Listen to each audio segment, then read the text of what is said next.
Russia's biggest lender, Sberbank, is next in line in the Russian state asset sale. Its 7.6% stake worth $6 billion is on the table, and Sberbank is planning its expansion in Central and Eastern Europe to become one of the world's top banks. Its chief executive, Germán Gref, is joining me now in Moscow. Mr. Gref, will this whole stake be sold this year? We will try to sell the whole stake, but it will depend on market conditions.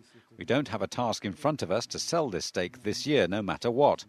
Our main task is to avoid any volatility of our stock, as interests of our minority shareholders are our main priority. If we can sell it, we will. If not, then some part of this stake will be sold next year. How large can be your acquisitions this year and in 2012, and what will be your focus? Will it be Central Eastern Europe, or will you go to the Western Europe as well? Of course, it's Eastern Europe that is our main focus, but we are not planning any massive acquisitions yet. At this initial stage, we just want to create a solid international platform which will combine effective management of our international assets with effective risk management. This stage will last a few years more, but after this, I wouldn't exclude much bigger acquisitions than those we've made so far. Are you interested in the retail business of foreign banks that work in Russia or foreign banks that are leaving Russia now? It depends on the business, really. If it's the segment we're already successful in, then we're not interested. But we're holding now talks with foreign banks that are closing their retail businesses in Russia, and we may buy some assets from them. After our last interview, you've acquired investment banking business. You bought Russia's oldest investment bank, Troika Dialog. And since then, you've taken part in, for example, in Glencore's IPO. How do you see your investment banking business? Do you see this as a specific, just Russian business, or will you go global? There are three stages. The first is strong domestic business. The second stage is regional business. And only the third stage is global. We are now just at the first stage when we're building our domestic business with some international elements. Our next task will be the international expansion to become eventually a global player. But it will not happen quickly. We will now have former UniCredit CEO Alessandro Profumo on Sberbank's supervisory board, and he will be my main advisor in our international operations. He's been with us for the past 6 months, and he has already created that added value. It gives us the competence and the knowledge that we still lack.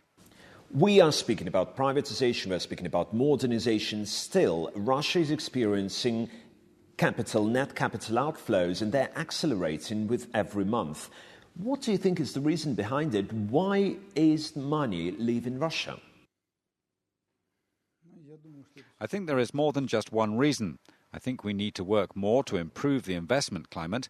This is one of the fundamental reasons.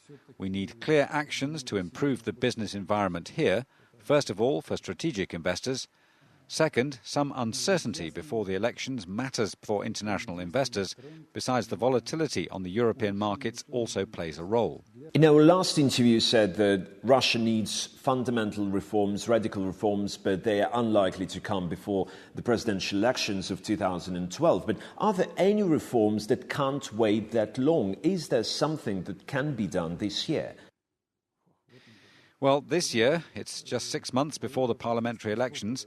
In that situation, any radical reforms are impossible in any country.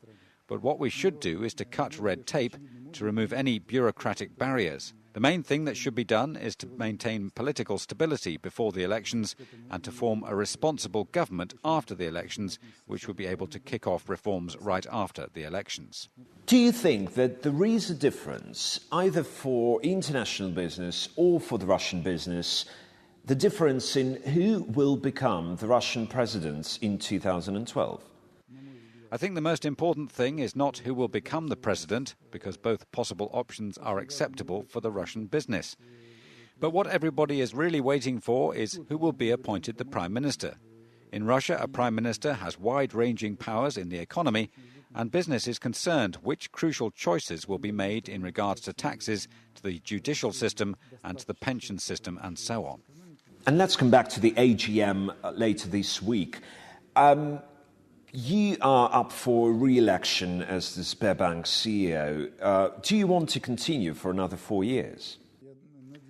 I hope shareholders will trust me to be the CEO for another 4 years, and then we'll see. The main question is whether I still have that drive to do this. For instance, when I was the economy minister in the government, I grew really tired. But in this case, the answer is no. I've been here for only 3.5 years, and I can see the results, and this just gives me more energy. We've just formed our team, and for such a giant as Sberbank, 4 years is nothing. It is just the beginning of all of the reforms. I think the next 3 or 4 years will be crucial. So, no, I see myself only at Sberbank for the coming years, and to be honest, I don't want to go anywhere else.